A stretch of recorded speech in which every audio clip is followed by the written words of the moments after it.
puis on a un appareil russe qui mesure l'énergie. Et à partir de là, on va donner les plantes, les oligo-éléments, tout ça. Mais nous, notre technique, c'est toujours de demander ce que les gens mangent. Ah ouais. Ce qu'ils mangent et qu'ils boivent. Parce qu'on a vu que ce que vous mangez et buvez va vous donner une bonne santé ou une mauvaise santé.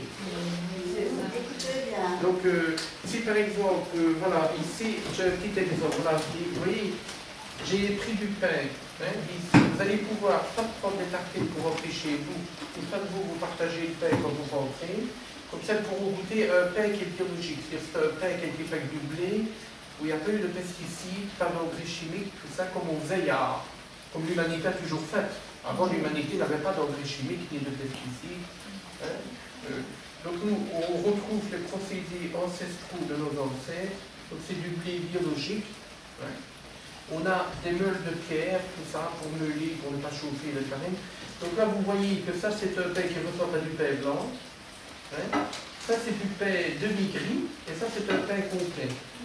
Mais on voit que plus le pain est blanc, moins il y a des vitamines et des minéraux. Donc quand vous mangez, par exemple, un sandwich blanc, du riz blanc, tout ce qui est blanc, il n'y a plus de vitamines, il n'y a plus de minéraux, il n'y a plus d'oligo-éléments, il n'y a plus rien. Que de l'amidon. Donc c'est juste un truc qui fait grossir mais qui n'apporte rien. Et alors on avait vu, quand les explorateurs blancs allaient dans les pays africains et tout ça, à un moment donné, ils sont tombés sur des tribus noires qui avaient ce qu'on appelle le beriberi. Le beriberi, ils avaient des douleurs partout, des calcifications, etc. Et on a vu que ces gens-là mangeaient tout ce qui était blanc, des céréales blanches. Et il a suffi qu'on leur donne des céréales complètes pour qu'ils guérissent. Et c'est là qu'on a vu que les vitamines B guérissaient. Avant, on ne savait pas que c'était important. Hein. Donc, et alors on a vu que plus les gens devenaient riches, plus ils mangeaient blanc, mais ce qui était une erreur. Et maintenant on voit, nous les gens riches, ils mangent complet. Donc nous c'est le contraire. Donc si vous mangez un pain comme ça, il y a beaucoup de vitamines, de minéraux, d'oligo-éléments, donc vous n'aurez plus faim, n'est-ce pas, pour bien vous nourrir, vous aurez du magnésium, du calcium, etc. Si vous prenez ça, ben, il y a beaucoup moins. Et là, je vous ai mis quelques pains pour que vous puissiez goûter. Donc, chacun prendra 3 tranches de pain, ou 4 pour voir bien. Une fois que vous preniez tous les pains, vous les faites goûter. N'importe quoi. Ça, elle peut bien partager. Ça dépend de qui mange du pain ou pas pour pas bouleverser.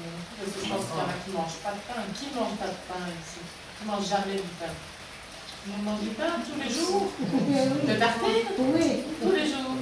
Par exemple, on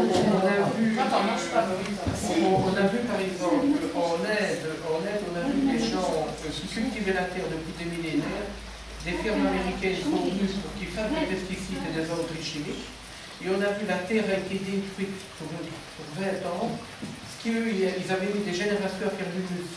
Le humus, c'est ce qui régénère, c'est ce qui donne les bonnes plantes, tout ça. Donc on a vu que les pesticides et les herbicides, ça détruit la planète. Et nous aussi, parce que quand on mange quelque chose qui a des pesticides et des herbicides, ça se comporte comme des hormones dans notre corps. Donc ça va augmenter les cancers, ça va augmenter les maladies dégénératives, l'Alzheimer et compagnie. Donc celui qui peut, il vaut mieux manger bio. Mais je sais que ça coûte plus cher. Mais parfois il vaut mieux un pain bio. Hein, pour un pain bio, ça coûte 2-3 euros pour une semaine. C'est pas catastrophique, on peut dire ainsi. Hein. Et alors, un autre élément qui est très important pour une bonne santé, c'est les huiles pressées à froid. Hein, on a vu les huiles d'olive. Quand l'olive est raffinée, il n'y a plus de vitamines non plus.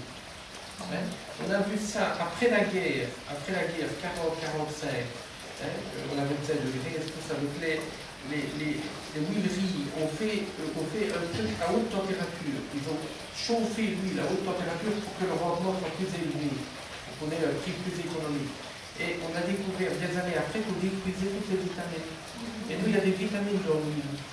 Mais tous les peuples qui étaient avant, quelquefois en Italie, partout, ils utilisaient l'huile pressée à froid. Ils pressaient à froid, l'huile coulait, on prenait ça. Il vaut mieux prendre une huile pressée à froid. Il a mis sur la bouteille huile pressée à froid vierge extra. Hein, parce que les graisses font partie pour nourrir le cerveau. Donc nous, on va regarder si les gens mangent complet ou pas. Hein. On va leur conseiller de manger complet ou demi-complet.